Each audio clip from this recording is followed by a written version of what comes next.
Shalom Yasha'Allah. I want to give all praises to Yahweh, by Hashem Yahushua, by Hashem Rakak Wadash. Shalom to the sincere Akim and Akwath. Shalom to the 12 tribes scattered abroad, which consists of you so-called Negroes, Latinos, Native and Seminole Indians, who are the true biblical Israelite and Jews, as well as the Israelite foreigners that look like heathens, but really Israelites, right? Their seed line go back all the way to Abraham, Isaac, and Jacob through the patriarchal seed line. And I'm going to start off with a precept. Start off with this precept, Zechariah chapter 2, verse 8. And it reads, "For thus saith the Lord Yahweh of hosts, after the glory have he sent me unto the nations which spoiled you, for he that toucheth you touches the apple of his eye." Come, I'm going to read that again. "For thus saith the Lord Yahweh by Hashem Yahushua of hosts, after the glory have he sent me unto the nations which spoiled you," right? "For he that toucheth you touches the apple of his eye," right? Because every nation has spoiled us, man, as a nation, right? The Israelites, Yasha'Allah, right? The 12 tribes, right? Judah, Benjamin, Levi, Ephraim, Manasseh, Simeon, Reuben, right? Zebulun, Naphtali, Asher, right? The 12 tribes, man. Issachar, Gad. You see? Let me get what precept I wanted. All right? So all nations had a part of spoiling us, man. That's why all these nations gonna have to get dealt with, man. All right? First Maccabees chapter 2, verse 10. "What nation have not had a part in her kingdom and gotten of her spoils?" Right. So that's asking a rhetorical question, because all nations, all other 17 other heathen nations, has partaken in the downfall of Jerusalem, man. Has partaken in the downfall of the Israelites. You see? Get that. Jerusalem shall be trodden down. That's in Luke. Let me see. It's Luke. Let me see. Jerusalem shall be trodden down. All right. Luke chapter 21, verse 24. "And they shall fall by the edge of the sword, and shall be led away captive unto all nations. And Jerusalem shall be trodden down of the Gentiles until the times of the Gentiles be fulfilled." So you see that? I'm going to read that again. Luke chapter 21, verse 24. "And they shall fall by the edge of the sword, and shall be led away captive into all nations. And Jerusalem shall be trodden down of the Gentiles, and the times of the Gentiles be fulfilled." So it says, our people, right, the 12 tribes, the Israelites, we will be led into all nations captive. We will be slaves unto all nations. That's a prophecy that has been fulfilled already, right? And it says, "And Jerusalem shall be trodden down of the Gentiles," right? Because Jerusalem is infestated with heathens. It's nothing but Edomites, right? Chiefly the Amalekites, right? Idumeans. You got, Ishmaelites in that land, Syrians.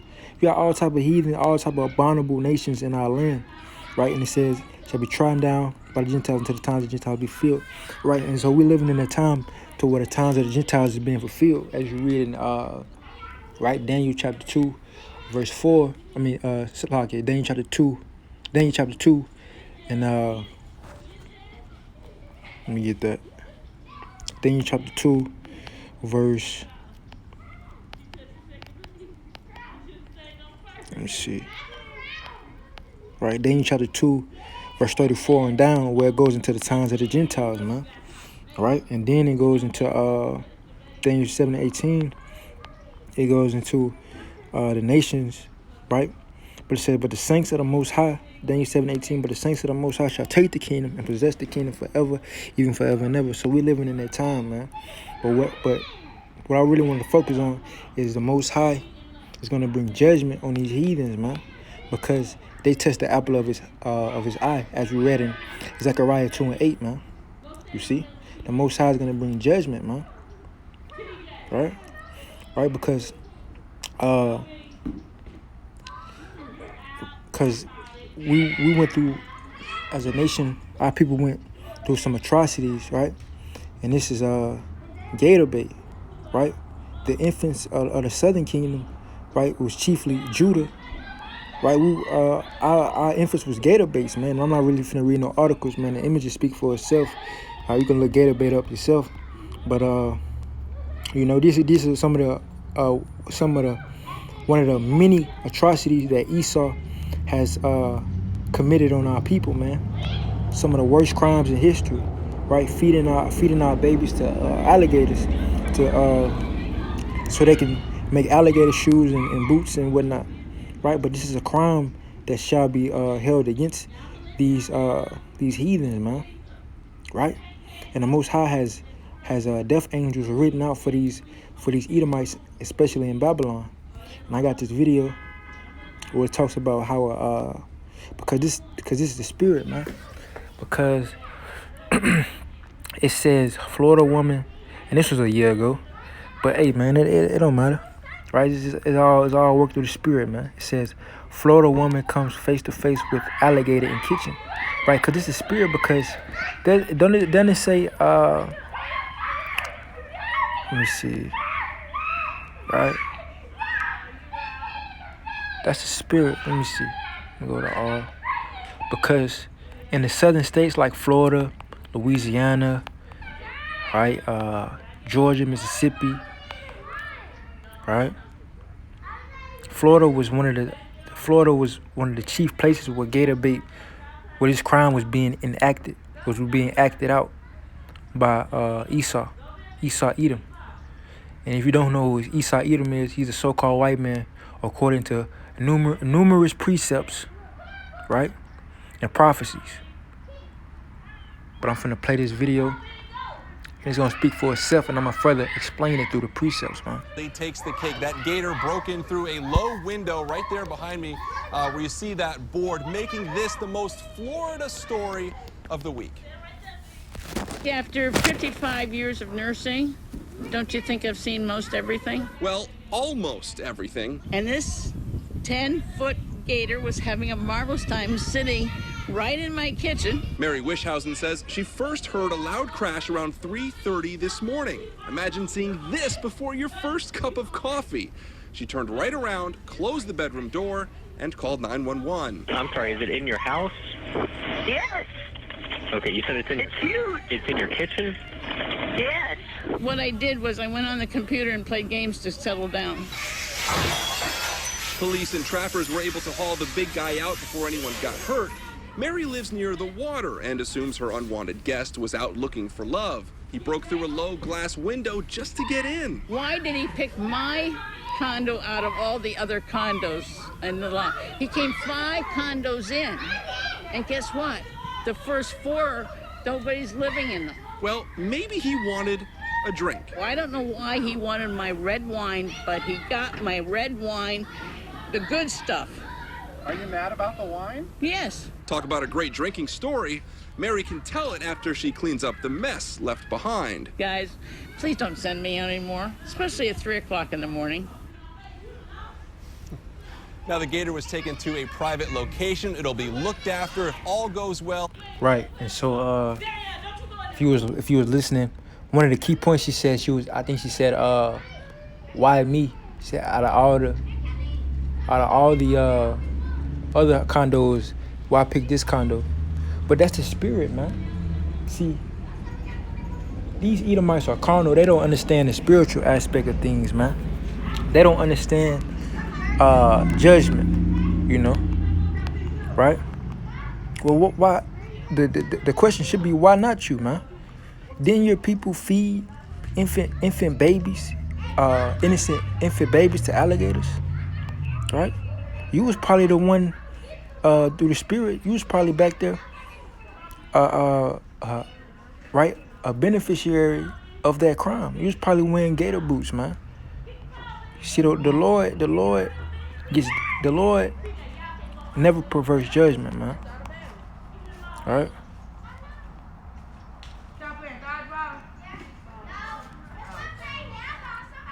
Galatians chapter 6, verse 7, be not deceived. Yahweh, by Shema Shawashai, is not mocked, for whatsoever a man soweth, that shall he also reap. Right? So the Most High got vengeance out, man. Right? The Most High got vengeance out for the wicked, man. He shall slay the wicked, man. And that's the part of the beast, man. Right? The Most High got vengeance out, man.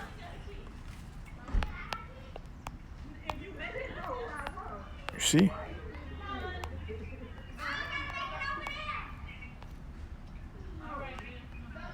Revelation chapter 6, verse 8, and I looked, and behold, a pale horse, and his name that sat on him was Death, and hell followed with him, and power was given unto them over the fourth part of the earth, to kill with the sword, and with hunger, and with death, and with the beasts of the earth. Kind. So right now we living in this fourth seal, man, and right? So now we living in this fourth seal, man, and the Most High is gonna have new created. He gonna have beasts, right? He gonna have beasts out here he gonna put the spirit on beasts, putting people to death, man. He gonna have new created beasts as well. You gonna have things that you never seen before, man. All right. You gonna have things you never seen before. Right. Zechariah chapter 39, verse 28. There be spirits that are created for vengeance, which in their fury lay on sore strokes. In the time of destruction they pour out their force, and appease the wrath of him that made them. Fire and hail and famine, death, these were all created for vengeance. Teeth of wild beasts, and scorpions and serpents, and a sword, punishing the wicked to destruction. You see? So the Most High got judgment written out, man. Vengeance, man. Recompense for these heathens, man. Right? All right, let me get that new created beast, man. Newly created beast. It's in Sirach. Oh, it's in Wisdom of Solomon, Salaki. All right, Most High gonna do numbers, man. Wisdom of Solomon, chapter 11, verse 18. I'm gonna start at verse. Khan, that's the spirit, man. Khan. I'm gonna get all this. I'm gonna get this meat, man. The whole meat and mashed potatoes. Wisdom of Solomon, chapter 11, verse 15. But for the foolish devices of the wickedness, where were being devised, they worship serpents, void of reason, and vile beasts. Khan, thou didst send a multitude of unreasonable beasts upon them for vengeance, that they might know that wherewith all a man sinneth, by the same also shall he be punished. For thy almighty hand that made the world of matter without form, one and not a means. Alright. For thy almighty hand that made the world of matter without form, one and not means to send among them a multitude of bears or fierce lions. Right? Or unknown wild beasts, full of rage, newly created. I just talked about newly created, breathing out either fiery vapor or filthy scents, or scatter smoke, or shooting horrible sparkles out of their eyes. You gonna have newly created beasts out here. When all hell breaks loose, it's gonna be the Most High gonna do numbers, man. Right? When I say numbers, the Most High gonna do astronomical wonders. Numbers, man. It's gonna be off the charts. You see? And it says in verse 16, it says that they may know that wherewithal a man sinneth, by the same also shall he be punished. Because the Most High got karma, the Most High got a sense of humor. You think those people that was committing those crimes like alligator bait, you think they're not gonna get ripped up by beasts, man? The Most High finna get down, man. You see? All right? The Most High got vengeance out for these heathens, man. Obadiah. I'm